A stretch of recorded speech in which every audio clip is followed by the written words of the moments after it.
Bonjour, dans cette vidéo, je vous mets un panel d'intervention de Serge Ayoun sur la situation qui prévaut au Gabon. Écoutez et donnez-moi vos avis en commentaire. Il est très intéressant, le monsieur. Merci. Bonjour à tous, j'espère que vous allez bien, que vous avez bien passé la journée et vous avez bien passé la nuit, que les choses s'annoncent très bien pour vous cette journée de travail. Ce petit message, je l'adresse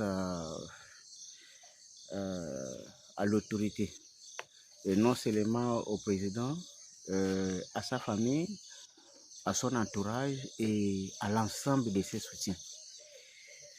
Et il faut définir, évidemment, expliquer pourquoi je circonscris ce message. Parce que le président, dans l'exercice de son pouvoir, a forcément besoin du soutien de sa famille personnelle, de sa famille élargie, et ensuite du réseau de ses soutiens. Parce que sans quoi, tu ne peux pas exercer le pouvoir normalement. Et donc, le but, sinon la mission des membres de la famille comme des soutiens, c'est d'accompagner celui qui est votre frère à réussir dans ce qu'il entreprend. Si votre frère est président, vous devez donc réunir vos énergies pour l'accompagner dans la réussite de ce qu'il fait. Pourquoi? Parce qu'il a forcément les défis à affronter. Si déjà il doit avoir des problèmes à l'intérieur causés par ses propres frères, ses propres soutiens, il sera difficile pour lui d'affronter ce qui est à l'extérieur. Et donc, c'est se basant sur ce constat que j'envoie ce message, parce que chaque domaine, chaque activité a une explication et a une mission. D'après ce que je sais, parce que je peux ne pas savoir tout, d'après ce que je sais, un activiste, c'est quelqu'un qui dénonce les manquements dans sa discipline, dans son périmètre, dans son domaine. Par exemple, vous pouvez être activiste dans le domaine de la santé, parce que vous êtes vous-même de la corporation. Vous pouvez être activiste dans le domaine de l'enseignement, parce que vous êtes vous-même enseignant. Vous pouvez être activiste dans le domaine de l'environnement, parce que vous faites partie de l'environnement, etc., etc. Ce qui est très différent de la communication. Parce que la communication, ça c'est un domaine beaucoup plus professionnel. Parce que c'est une science là-bas qu'on doit respecter. Même si c'est vrai que chez nous, parfois il y a des choses qu'on ne respecte pas. Mais un communicateur, lui, collecte l'information, traite cette information et diffuse cette information conformément aux principes et aux règlements de sa structure. Aujourd'hui, si j'adresse ce message, c'est parce que je suis étonné que la première institution du pays se déplace et se rend au sein des ministères sous sa tutelle. Parce que n'oubliez pas que le président de la République, il est à la fois président de la République, premier ministre également, donc chef du gouvernement. Donc le président se déplace sur instruction, ou bien pas sur instruction, excusez-moi, mais sur conseil de son entourage, de ses conseillers, pour aller rendre une visite imprévue au sein des ministères sous sa tutelle. C'est une très bonne chose. Un président doit le faire de temps en temps pour se rendre compte de ce qui s'est fait. Mais le problème, c'est qu'il y a un hic. Le hic, c'est que le président de la République n'est pas un activiste. Donc, il ne dénonce pas. Le président de la République, c'est le pouvoir suprême, donc il décide. Donc, si vous amenez le président à constater, c'est-à-dire vous allez l'accompagner à décider. Parce que s'il n'y a pas de décision à l'issue du constat, vous fragilisez le pouvoir suprême. Est-ce qu'on se comprend là? Parce que le président de la République actuelle a fait 2 ans de transition. Et il est passé à une élection. Il a eu le mandat de 7 ans. Donc, il est l'autorité par excellence aujourd'hui. Donc, c'est lui qui dirige et qui commande la nation. Donc, lui ne dénonce pas. Ça, c'est pour les activistes. Lui ne dénonce pas. Lui, il est là pas pour dénoncer. Il est là pour décider. Et donc, si le président s'est rendu à la fonction publique et il s'est rendu compte que c'est un cafouillage, mais le président de la République a un système de renseignement. Le renseignement, ce n'est pas pour dire au président de la République, monsieur le président de la République, Serge, je te critique, il faut qu'on l'arrête pour le mettre en prison. Ce n'est pas ça la mission du renseignement. Le renseignement, c'est aussi désactiver les poches des problèmes. C'est-à-dire désactiver les futurs problèmes. Essayer de désactiver pour qu'il n'y ait pas de problème. Par exemple, un renseignement peut dire au président, monsieur le président de la République, dans tel département, le monsieur que vous avez nommé là-bas, votre collaborateur, lui, il est en train de nommer ses frères qui sont contestés là-bas. Et si ça continue comme ça va vous faire le bruit. Ce n'est pas à votre faveur, monsieur le président. Parce qu'il faut dire au président qu'il y a de ses collaborateurs qui sabotent son action sur le terrain. Parce que lorsque vous nommez un frère qui est contesté dans une localité, vous êtes en train de monter les gens contre le président, donc contre les intérêts de celui qui vous a fait confiance. Et c'est ça ce que le renseignement doit donner au président. Il faut donner au président l'ensemble des problèmes. Ce sont des outils d'aide à la décision. Si vous ne l'aidez pas à prendre des bonnes décisions, il prendra les mauvaises décisions.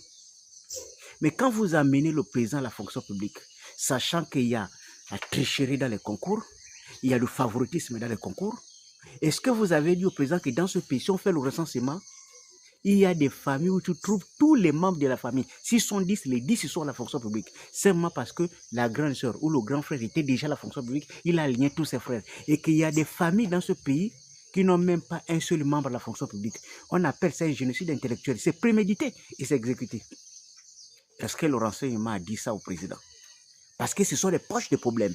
Aujourd'hui, ce n'est pas un problème. Demain, ça va être des problèmes. Parce que quand on va faire l'ensemble de tout ça, on va se rendre compte qu'il y a eu des injustices à tous les niveaux de la société. Mais le président, c'est un arbitre. Il est là pour arbitrer, pour éviter qu'il y ait des problèmes. Mais pour que le président arbitre bien, il faut qu'il ait des données. Il faut des éléments pour décider. Et ces éléments, ce sont des institutions qui doivent apporter ces éléments. Donc, il y a un système de renseignement, il y a des conseils, il y a toute une batterie de gens qui sont vachement payés pour faire ça. Mais maintenant que vous avez amené le président à aller faire le constat à la fonction publique et qu'il a constaté qu'il y a des gens qui ne travaillent pas, ça suppose que vous allez amener le président à décider. Ça veut dire que d'ici quelques temps, on aura la liste des gens qui ne feront plus partie des effectifs de la fonction publique parce que simplement, ils n'ont pas voulu travailler. Mais si vous ne le faites pas, les gens vont se rendre compte que vous avez amené le président se balader expressément.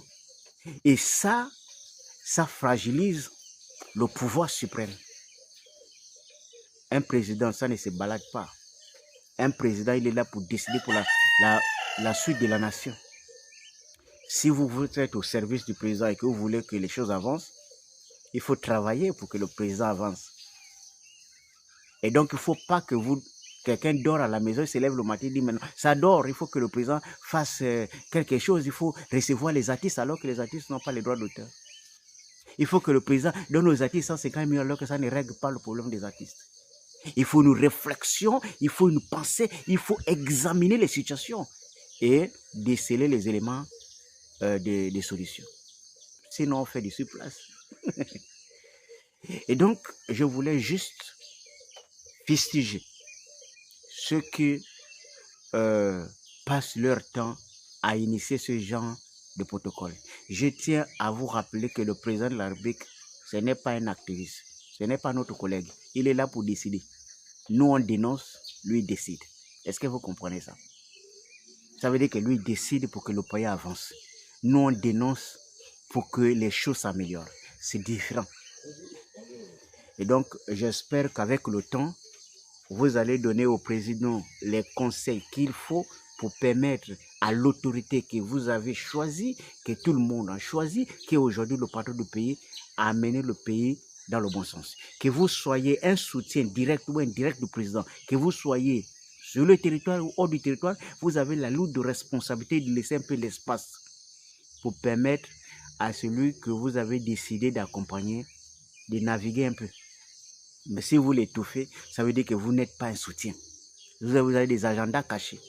Ça veut dire que vous avez des arrière-pensées. Vous savez ce que vous faites et vous voulez l'amener là où vous voulez. C'est pour cette raison que vous avez traîné Ali pendant longtemps. Tous ceux qui ont conseillé à Ali de prendre parfois des mauvaises décisions, ils sont encore là. Mais vous faites ça contre qui? C'est contre la nation, vous faites. On ne peut pas faire du surplace. Si vous amenez le président à la fonction publique, c'est qu'il y a des concours mal organisés, le président doit décider. Ça veut dire qu'il y a des têtes qui doivent tomber. Mais il faut que ça tombe. Pour qu'il y ait un sens, pour donner un sens au déplacement du président, il faut que ça tombe, il faut que les décisions tombent. Sinon, ce serait qu'une balade. C'est juste pour envoyer cette petite contribution pour que ceux qui sont là sachent que le président de la République, ce n'est pas notre collègue, il n'est pas un activiste. Le président de la République, c'est un décideur. Et donc, il est là pour décider pour que le pays avance. S'il y a corruption, le président doit décider, il doit sanctionner. S'il y a détournement, le président doit sanctionner. Et pour sanctionner, il doit virer les gens et il doit les sanctionner. C'est ce qu'il y a à faire. Ce n'est pas la dénonciation. Le président, lui, ne dénonce pas. Il est là pour décider. La dénonciation, c'est pour nous. On dit beau, c'est voilà. Oui, bonjour. Enfin, tu sais que moi j'ai du respect pour toi parce que tu es un monsieur responsable. Et donc, vous savez, c'est pas de l'activisme que l'on fait sur les réseaux. Ça, vous pouvez réserver ça pour d'autres personnes. Moi, je suis un acteur politique. D'accord? Donc, en réalité, ce que je dis, c'est ma part de conception en moi. Donc, ça peut ne pas plaire à tout le monde. Hein. Ça peut ne pas être une réalité parce que je n'avais pas dit que j'avais la science infuse. Hein. Déjà que je ne me considère pas comme un haut diplômé du pays. Et donc, tout ce que je dis, ça vient du fond du cœur. Donc, si vous trouvez qu'il y a des insuffisances, vous pouvez améliorer. Mais il faut écouter attentivement et puis essayer de comprendre la logique, où est-ce qu'il va en venir en fait. C'est ça la question qu'il faut se poser. Moi, je vais du principe que ce n'est pas un débat de repli, identité, quoi que ce soit. Ce que j'ai dit a une logique. Je me dis, une société fonctionne, évolue avec des règles, avec un canevas. Parce que sinon, ça va dans tous les sens. Parce que si on n'organise pas l'énergie, ça va dans tous les sens. C'est pour cette raison que je parlais d'une vision. Sinon, ça va dans tous les sens. La vision n'est pas pour aujourd'hui. La vision, c'est pour préparer l'avenir. Et donc, ça, on peut concevoir le développement de demain dès aujourd'hui. C'est de ça qu'il est question. Et moi, je pense et je vais du principe qu'on ne peut construire le Gabon qu'avec tous les Gabonais, sans exception. Or, depuis les indépendances, la tendance ne va pas dans ce sens. C'est pour cette raison que je manifeste mon inquiétude. Je me dis, est-ce qu'on peut construire une société juste avec des écarts? Est-ce qu'on peut construire une société juste avec tellement d'injustice? Parce que je n'ai pas besoin de revenir sur ça. Vous savez tous que la gestion de ce pays si on était dans un pays plus ou moins crédible, ça veut dire que où les acteurs sont crédibles, que ce soit dans la justice, que ce soit dans la bâtisse, sont crédibles, on peut laisser le poste à n'importe qui. Tu sais qu'aujourd'hui, si tu as un problème avec un homme de droit et que toi tu n'as pas de parents, et te mettre en prison à la part de ton parent, parce que personne ne peut dire dans ce pays que la justice est équitable. Personne. Parce que les gens, beaucoup ne lisent pas le droit. Ils protègent les parents, exposent ceux qui n'ont pas de parents. Mais dans une société où les gens font ce qu'ils veulent, si vous laissez les autres à la traîne et qu'eux ils ne sont pas assez représentés en haut, vous allez fragiliser leur organisation sociale. Et ce qui fait dire que comme les intelligences vont forcément s'exprimer, tôt ou tard, c'est un problème qu'il va falloir régler. Et c'est pour cette raison que j'ai dit qu'en matière de recrutement, si on organise un concours national, vous savez tous comme moi que les examinateurs, à passer par tout le monde, est corrompu. Donc, peu importe ce qu'on peut organiser, chacun va venir son pareil. Vous le savez, ça devient même une logique. C'est même la norme. Vous le savez très bien. Il ne faut pas faire semblant. Vous savez que c'est ce qui se passe. Et ne pas nationaliser le concours, ça veut dire que permettre à tout le monde d'avoir l'opportunité de participer, c'est faire preuve d'injustice sociale.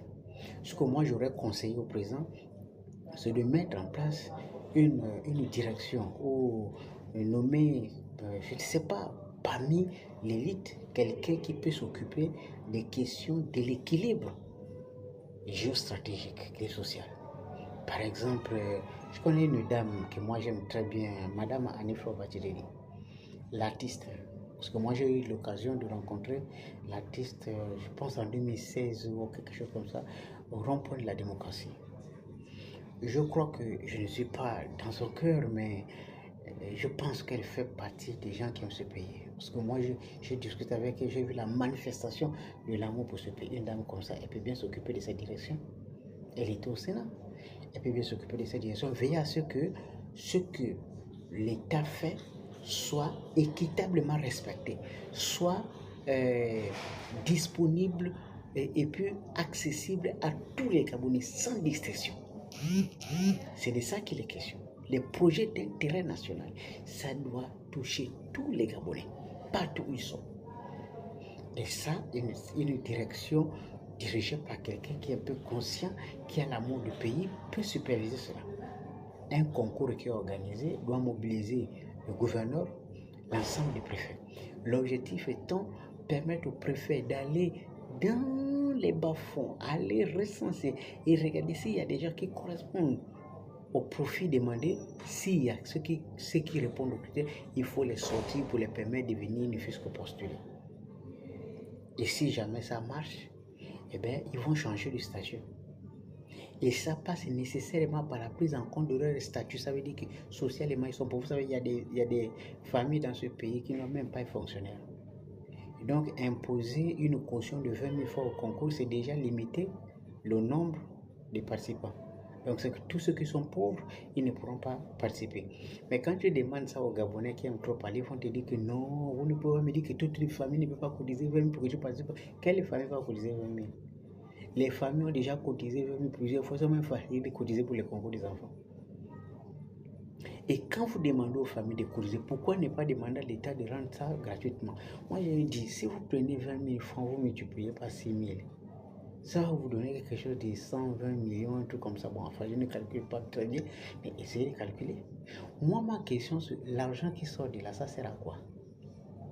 Vous êtes sûr que c'est seulement pour acheter les rames de papier, pour imprimer les devoirs ou bien régler? Parce que les gars qui travaillent, c'est d'avoir des fonctionnaires. Hein? Et donc, si c'est pour payer les petites primes là de quelques semaines là qui vont passer pour organiser des choses, c'est ça qui va engloutir les 120 millions. Et donc, vous mettez tout ça, c'est parce que l'État ne veut pas débloquer de l'argent pour organiser un concours. Il endosse tout sur le dos de ceux qui n'en ont déjà rien. Et puis, ça a eu de produire l'argent nécessaire pour permettre à l'organisation de l'élection. Est-ce que ça, c'est une façon de donner l'opportunité? Quelqu'un qui n'a rien va encore vous sortir de l'argent. Et donc, moi, je pense qu'on peut organiser les choses autrement. C'est-à-dire qu'on permet à tout le monde de participer au concours. Et ainsi, on essaie de réorganiser les choses. Et si vous ne me croyez pas, je vais vous faire la démonstration que ce que j'ai dit est vrai. Hein? Parce qu'il y a des choses parfois quand vous ne pouvez pas expliquer pourquoi ça arrive. Et regardez les généraux. Vous qui dites à travers les machins que non, ce que tu dis n'est pas vrai, n'est pas vrai. Regardez les généraux. Prenez le pourcentage des généraux par province. Regardez, prenez une province comme le Guévindo. Allez-y, vous tapez le nombre de colonels, ceux qui avaient le potentiel pour devenir aussi général. Et regardez le nombre qui sont.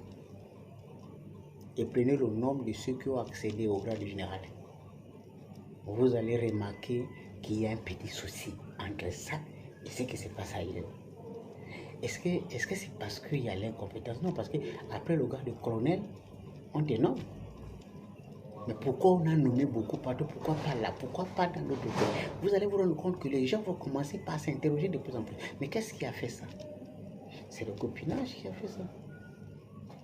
Ce n'est pas la compétence qui a fait ça. Parce que le dernier grade, c'est colonel. Si quelqu'un arrive à lieutenant-colonel, je ne sais pas trop quoi, ça veut dire qu'il est potentiellement général.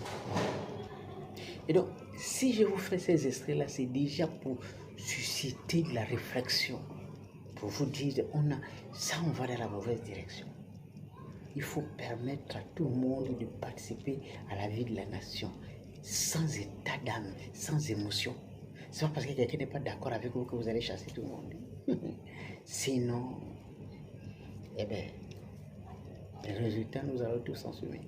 Ça peut ne pas être aujourd'hui, ça peut être demain, ça peut être après-demain. Dans tous les cas, les gens vont manifester leur mécontentement un jour ou l'autre. Parce que vous ne pouvez pas vivre avec les voisins qui sont prospères et vous dans la précarité, ça va vous faire plaisir jamais. À un moment donné, les gens vont se rendre compte que non, il y a des gens qui se foutent de nous. Parce qu'eux, ils avancent, nous, non. Les statistiques, là, ça va sortir un jour ou un autre.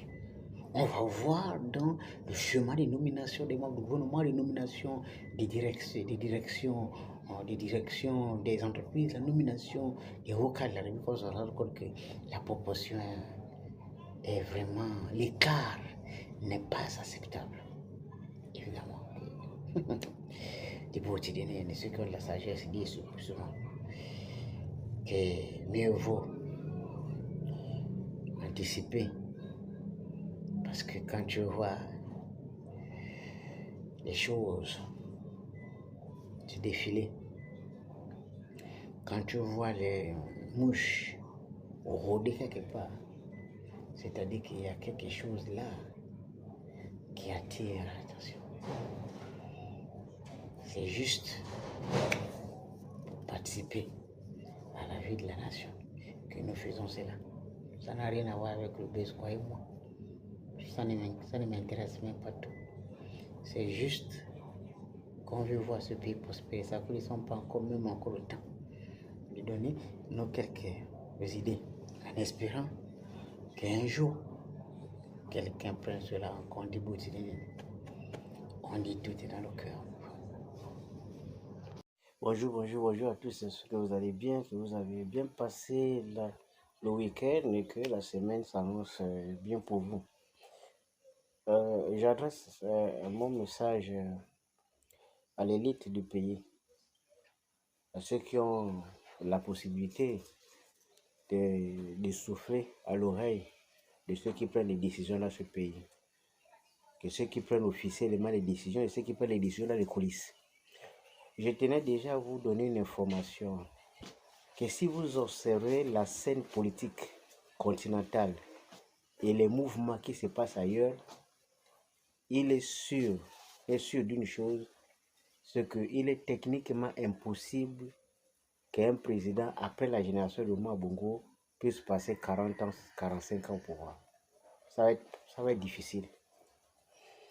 Et donc, partant de ce constat, je voulais juste apporter ce petit modeste message à tous ceux qui manipulent les données. Bonjour.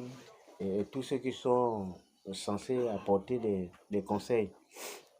Voyez-vous, dans une des vidéos, il y a de cela 5 ans, j'avais précisé et fait la démonstration que le seul projet d'intégration nationale qu'Omar Bongo avait eu à laisser à l'héritage, c'était l'ensemble des hôpitaux là, des Canadiens là, qu'on a construit dans les 9 provinces. Parce que ça avait une particularité d'avoir le même modèle, le même chemin. C'était équitable dans les 9 provinces. Donc chaque capitale a reçu ce bijou-là de façon équitable. Ça, c'est les projets d'intérêt national. Ça veut dire qu'aucune province ne pouvait mépriser l'autre parce qu'ayant bénéficié de quelque chose de différent. Si je prends cet exemple, c'est pour attirer l'attention de ceux qui sont autour du chef d'État. Lorsqu'on voit partout les publicités, la construction des marchés et la construction des lycées d'excellence, Les universités, on peut en discuter. Mais en ce qui concerne les lycées d'excellence, si vous avez investi un lycée d'excellence à Franceville, qui est d'une rare beauté, et que vous prenez un petit lycée de rien du tout, vous allez mettre à Kulamoto, à Makoko, à machin, pour l'instant, vous allez penser que c'est anodin, vous allez dire que c'est quelque chose de négligeable. Mais ne sous-estimez pas l'intelligence. Lorsque l'intelligence va se mettre en éveil, vous allez comprendre que ce que vous avez négligé va devenir un problème à la longue. Parce qu'il n'y a pas de raison qu'un lycée d'excellence à Franceville ne soit pas implémenté dans les 9 capitales. Ne fût-ce que pour permettre à chaque capitale provinciale d'évoluer au même rythme. Mais quand je vois ce genre d'annonce, et quand je pense qu'on peut faire des constructions schématiques à OIM, des constructions schématiques à Franceville, les mêmes constructions qu'on ne peut pas retrouver dans d'autres provinces, à la longue, je pense qu'à la longue, ça peut créer quelques petits problèmes. Et je pense que le président a intérêt à ce que son mandat de 7 ans, qui est sur le plébiscite de l'ensemble des provinces, parce que je vous rappelle qu'aucune province n'est descendue à moins de 97% de la dernière élection, donc tout le monde était à plus de 90%. C'est-à-dire que les 9 provinces ont donné le même résultat. Donc les gens vont forcément trouver ça bizarre qu'après une élection, on retrouve un lycée d'excellence de grande valeur à Franceville et qu'on trouve un petit collège bidon de rien du tout à Makoko, à Kulamoto, à Mouila ou à Chibanga. Les autres ne vont pas comprendre la logique de cette répartition à géométrie variable. Et donc c'est pareil, si on trouvait un établissement à OIM qu'on ne peut pas trouver dans les autres capitales, ils ne vont pas apprécier. Soit on initie les projets d'intérêt national, il faut que ça soit fait de la même manière sur l'ensemble des territoires pour que le progrès soit mutualisé, pour que le progrès suive une logique. Parce que sinon, ça va rentrer dans les détails. Et je pense qu'on a intérêt à ce que ça ne rentre pas dedans, sinon les gens vont commencer par... les voix vont commencer à s'élever à gauche, à droite. Et ça ne peut pas contribuer à la cohésion nationale. Ça ne peut pas renforcer l'unité nationale. Ça va plutôt fragiliser cette unité nationale et ça va nous amener plutôt vers la division que vers l'unité. Et je pense que les actes s'expriment mieux que les mots. Lorsque les mots ne sont plus là, au moins il y a des bâtiments qui seront là pour témoigner que vous êtes en retard, nous on est évolué. Or, l'argent qu'on construit à OIM ou qu'on peut construire à Franceville, c'est le même argent qu'on retire dans les 9 autres provinces pour construire ça. Donc, autant construire dans les 9 provinces pour éviter que demain, il y ait des interprétations. À la limite, si on ne peut pas faire 4 lycées d'excellence ou 9 lycées d'excellence la même année, au moins, il faut qu'il y ait une programmation. On sait qu'on va le faire en 7 ans, donc on commence déjà à progresser. Avant le mandat, il faut que chaque capitale ait au même niveau d'édifice que les autres. Sinon, si sa géométrie variable, vous voyez que nous allons avoir un climat plus ou moins d'interprétation à géométrie variable de la situation politique. Donc, je pense que la sagesse nous recommande d'observer, on dit souvent que pour mieux naviguer dans le futur, il faut s'appuyer sur le passé et puis analyser les choses dans le présent. Je pense qu'on a déjà le passé avec Omar Bongo, on a eu un passé récent avec Ali. Il faut analyser la situation pour mieux préparer l'avenir. Parce que sinon, si on répète les mêmes erreurs, on va dans le même schéma, on veut reproduire la même chose, je ne pense pas qu'on puisse aller à un résultat différent de ce qu'on a déjà eu jusqu'à présent. Je pense que la sagesse nous recommande de faire les choses autrement. Et on espère que vous allez plutôt encourager les dirigeants à aller dans ce sens que de les encourager à construire un marché au stading à Franceville et puis on vient construire un petit marché de 3 étages à Makoko, à Kulamoto. Il y a des choses qu'on peut considérer comme... Bon, après on peut faire des interprétations, hein, que là-bas c'est une je sais pas trop, c'est sur tel aspect, mais s'il y a des il y a des raisons techniques. Il faut expliquer des raisons techniques. Et là, il faut que dans d'autres provinces, il y ait des édifices qu'on ne peut pas retrouver à Franceville parce qu'il y a forcément des critères ailleurs qui ne se retrouvent pas soit à Franceville, soit à OIM. Donc, il faut expliquer pour que les gens comprennent la logique de l'investissement.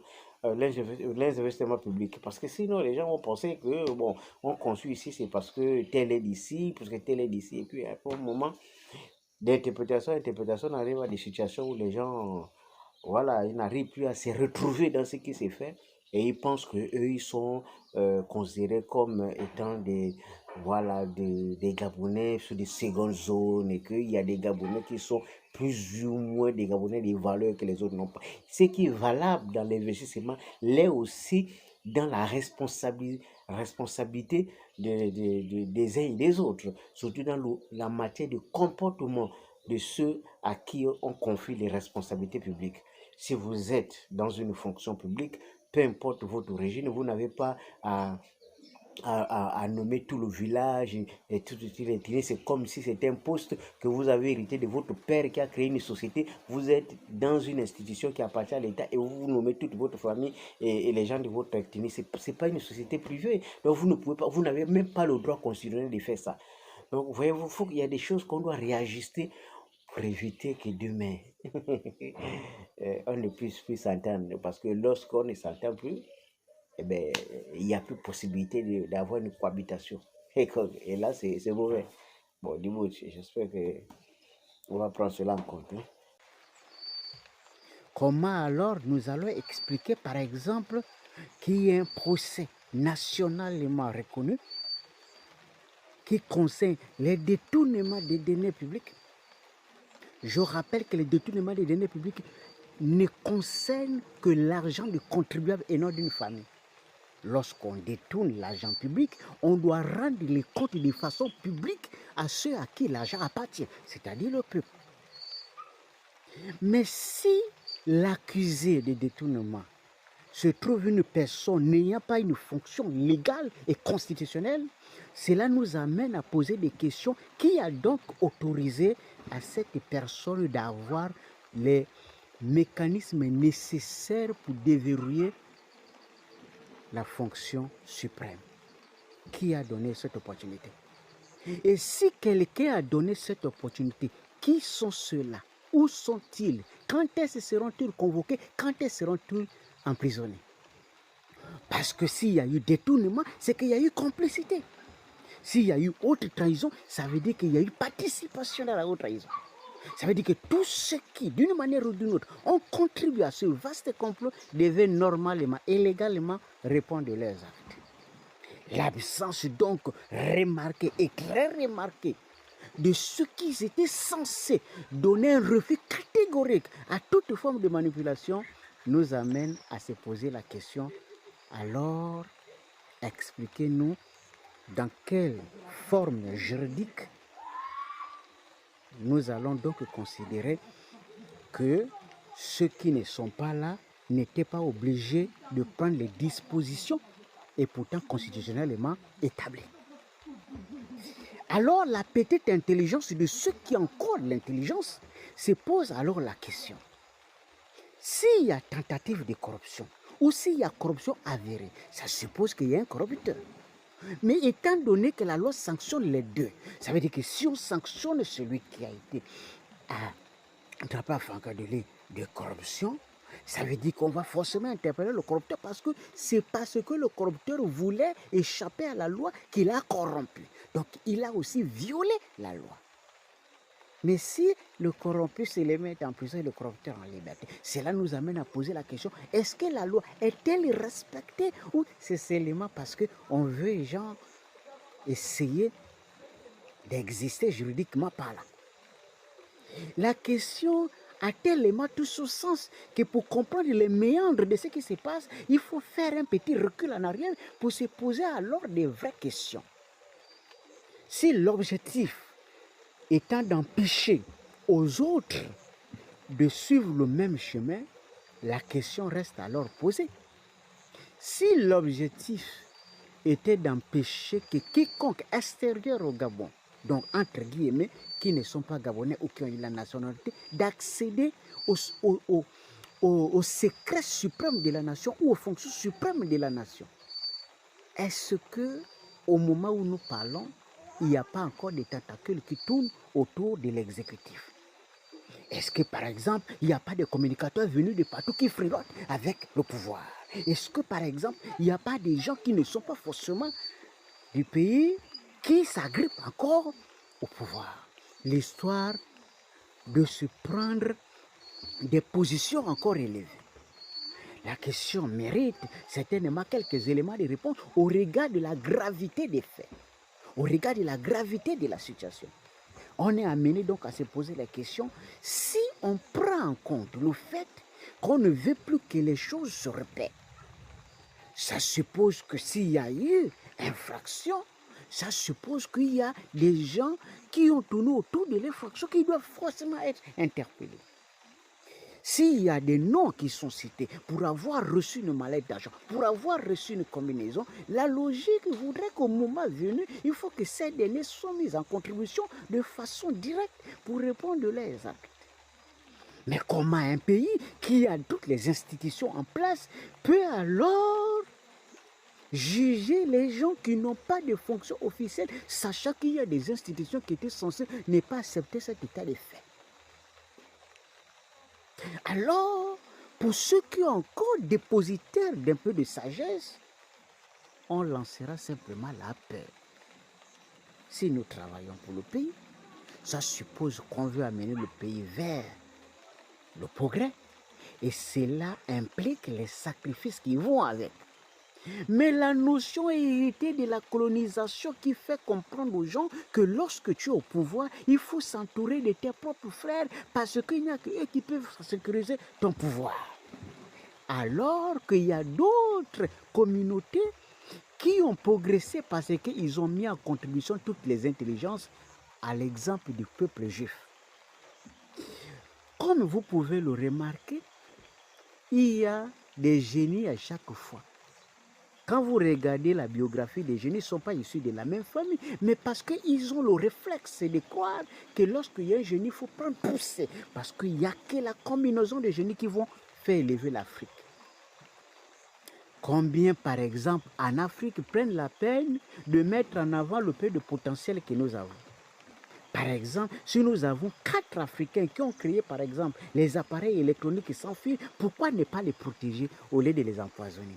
Si on a 5-6 hommes d'affaires en Afrique qui ont le potentiel, pourquoi ne pas les inonder des marchés en Afrique pour les permettre de grandir, en fait, d'affronter la diversité qui vient d'ailleurs? Ces questions tournent autour de l'héritage reçu à l'époque de nos ancêtres qui continuent à nous coloniser jusqu'à présent, parce qu'elle est désormais psychologique. Parce que lorsque quelqu'un s'exprime parfaitement en français, eh bien, il est instruit, il est le meilleur pour être président, il est bien placé pour gérer. Parce que si tu n'as pas le doctorat, on suppose que tu n'as pas la qualification nécessaire pour gérer. Est-ce que ça a été prouvé scientifiquement? Cette ignorance volontaire et même voulue, planifiée et méditée, nous amène à faire du surplace. Qui vous a dit qu'une seule famille peut développer un État sans la contribution des autres intelligences? Qui vous a dit qu'une seule famille responsabilisée dans une province est la preuve du génie de cette famille-là? Et que c'est elle seule qui peut sortir la province du trou et de la pauvreté. Ce mécanisme mis en place dans le noir arrive à abrutir et à anéantir le pays, les pays africains jusqu'à ce niveau. C'est lorsque le peu de lumière se déclenche dans le continent qu'on commence par élever les vieux fantômes de l'Occident pour venir les combattre. Malheureusement, c'est le destin du combat. Mais nous avons espoir parce que chaque génération amène son tempo. Chaque génération crée ses propres voies. Chaque génération amène ses génies. On espère des beaux dîners que les génies vont s'élever un jour, qui vont accompagner les générations futures pour que le combat d'aujourd'hui puisse avoir un sens demain.